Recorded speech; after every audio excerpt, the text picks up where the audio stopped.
Welcome, curious minds, to another deep dive. We often talk about the next big thing in tech, but today we're looking at something that could maybe quietly redefine our energy future, the global calcium electrode market. Yeah, it sounds maybe a bit niche at first glance. It does. But imagine, batteries that aren't just powerful, but genuinely sustainable, affordable, Yeah, built from something super abundant. exactly. Like calcium. That's the promise here. And all the insights we're digging into today, they come straight from a market insight analysis by cognitive market research. Gives us a real shortcut, actually. It does, and our goal really is to pull out the key nuggets from this material. Mm. We want to help you understand not just what these calcium electrodes are, but more fundamentally why they're suddenly stepping into the spotlight. Right, why now? Yeah, especially with this global push for, well, high performance, sustainable energy, and all the cutting-edge tech tied to it. Okay, let's unpack this then. So starting right at the core. Yeah. What are calcium electrodes? What makes them so significant now? We hear tons about lithium, obviously. Why calcium?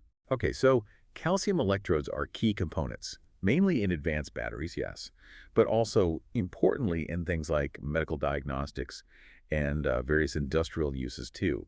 Their rise isn't just about new tech for new tech's sake. It's driven by a real convergence of factors. Yeah. Lithium's been king, no doubt. For sure. But calcium offers potential solutions to some big headaches. Specifically, well, its sheer abundance and lower cost. Abundance and cost. Okay, think about it. Calcium is incredibly plentiful, way more than lithium. Mm-hmm. So this isn't just finding an alternative. It's potentially, de-risking our whole energy future, moving away from some geopolitical dependencies, maybe making sustainable energy truly affordable at scale. That's the real potential game changer. Makes sense. And kind of on a different track, we're also seeing huge strides in electrochemical sensors, these tiny, super sensitive tools Yeah. using everything from monitoring the environment to like rapid health tests. Calcium electrodes are proving really good for those two stable, precise. That paints a really compelling picture, I have to say, especially the abundance and cost part. But are there big hurdles, drawbacks we should know about, things stopping faster adoption right now? That's a fair question. Yeah, like any emerging tech, there are challenges, definitely. One big area of research is improving their long-term cycling stability. How many times you can charge and discharge them effectively, especially in certain battery types. Okay, the longevity. Exactly. And there's still R&D needed to really optimize performance for every possible use case. But honestly, the progress is rapid. The advantages they offer, resource availability, costing, those are really powerful drivers for innovation. I see. So the pull is there, the demand and the innovation is racing to catch up. Given that, let's talk numbers. How big is this market currently, and where's it heading?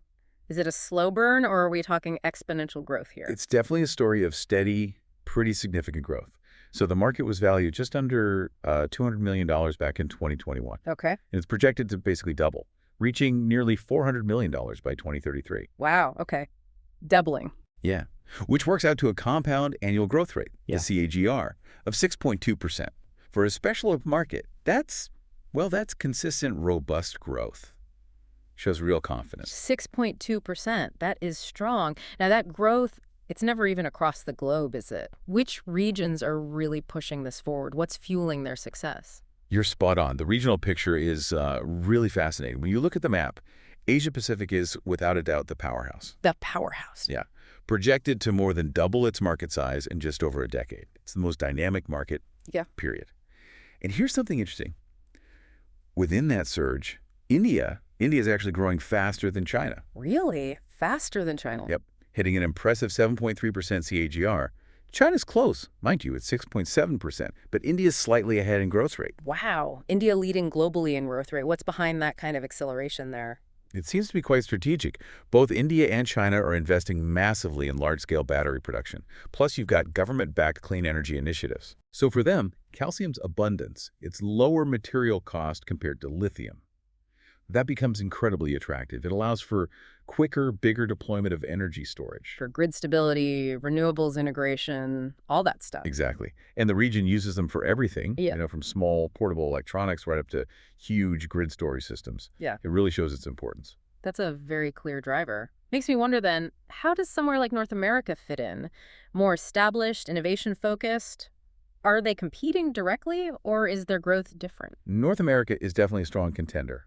Also on track to nearly double its market size over the same time frame. Okay. The U.S. leads there, naturally. Lots of demand from cutting-edge R&D labs, but also established industrial battery manufacturing, so maybe less about pure volume production compared to Asia, perhaps more about innovation, higher value applications. I see. And interestingly, while Canada's growing solidly, Mexico really stands out. An impressive 7.7% CAGR. 7.7%. That's even higher than India's rate. It is. It signals really rapid adoption, possibly in emerging tech sectors there, Yeah. maybe linked to cross-border manufacturing, perhaps? That's definitely noteworthy. Okay, so Asia Pacific, the powerhouse, North America strong with pockets of rapid growth. What about Europe? How does it stack up? Europe's also projected for substantial growth, pretty much mirroring North America in terms of doubling its market size. Germany, as a major tech hub, shows solid growth around 6.4%. Makes sense. Standard story there. Kind of. But the real surprise, maybe, isn't the big player like Germany. It's actually the rest of Europe category. Oh. That subregion is the fastest growing part of Europe, 7.3% CAGR. Matching India's rate again. Why? It seems to be benefiting from increased, maybe more distributed, investment across smaller, innovative economies, investment in renewable energy storage, advanced materials, not just concentrated in the traditional hubs. Interesting. Decentralized growth. Seems like it. And the UK also shows strong momentum within the region, about 6.9%. Okay, so we're seeing these clear but different regional stories playing out. Are calcium electrodes making headway elsewhere? Or is it mostly these three big economic zones? Well, the big three are definitely the main engines, no question. Mhm. But we do see growth elsewhere. South America, for example, it's modest but steady expansion. Mm. Brazil seems to be leading there, particularly in specialty battery manufacturing. Okay. Modest but present. Exactly. And in the Middle East and Africa, it's more selective adoption. You see markets like Egypt, Turkey showing slow but consistent demand, mostly for niche industrial uses where calcium-specific properties are a good fit. So a global reach, but definitely varying levels of intensity and different reasons driving it. Precisely. So if we try and, connect all these dots, what's the big takeaway, the broader implication of all these trends for us, the listener? What's the main story here? Well, pulling it all together, the whole trajectory of this calcium electrode market, it's deeply tied into these huge global trends we see everywhere. Electrification, obviously. Yeah. The soaring demand for high-capacity rechargeable batteries, for EVs, grid storage, you name it. And, of course, rising investment in clean tech R&D. It really underlines that as industries all over the world are hunting for more efficient, more sustainable, and this is critical, cost-effective solutions. Yeah, cost is always key. Absolutely. Calcium electrodes aren't just some theoretical alternative anymore. They're genuinely stepping into the spotlight. A truly promising solution for some massive energy and tech challenges. It feels like a fundamental shift in, well, how we might power things in the future. And it makes you think, doesn't it? It raises this important question. As industries keep pushing for sustainability and efficiency, how might our whole view of traditional materials change? And what other unexpected, maybe abundant innovations could suddenly rise up, just like calcium electrodes seem to be doing? That is a really thought-provoking question to end on. Thank you for joining us on this deep dive into the global calcium electrode market.